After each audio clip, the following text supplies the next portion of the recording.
त्यात काय काय स्पेसिफिकेशन वापरतो आपण?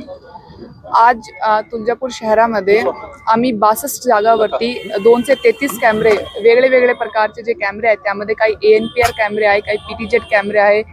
काही बुलेट कॅमेराज आहे, ते लावण्यात आलेले आहे. हे जे 62 लोकेशन आहे, आम्ही ते सर्वे केले होते की काही गुन्हेगारीच्या संबंधाने किंवा कायदा सुव्यवस्थेच्या दृष्टीने शहरामधले जे महत्त्वाचे जागा आहे, तसेच जे शहरातले महत्त्वाचे एंट्री आणि एक्झिट पॉईंट आहे ते आम्ही 62 शोधून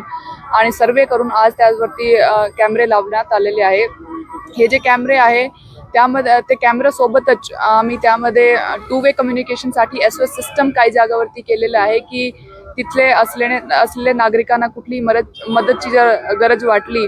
तर तिथे बटन प्रेस करून आमचे जे कमांड अँड कंट्रोल रूममधले अधिकारी अंमलदार आहेत त्यांच्याशी संवाद साधू शकता. सोबतच 30 लोकेशनवरती जे आम्ही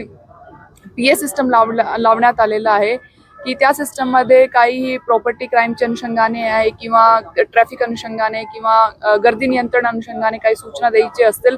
तर आम्ही इथे बसून त्या जागावरती सूचना देऊ शकताय. तुळजापूर शहर ज्यामध्ये मोठी संख्येने भाविक येत आहे त्यांची सुरक्षाची दृष्टीने, सोबतच नागरिकाची सुरक्षाची दृष्टीने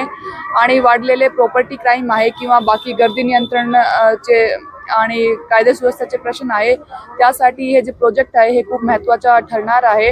आणि या अनुषंगाने माननीय पालकमंत्री साहेबांनी आम्हाला फंड दिला आणि हे सगळा जे कार्यक्रम आहे ते झाला, तर त्याबद्दल मी त्यांचे खूप खूप आभारी आहे. डोक्यामध्ये काल धाराशिव पोलिसांचे मोठे कशा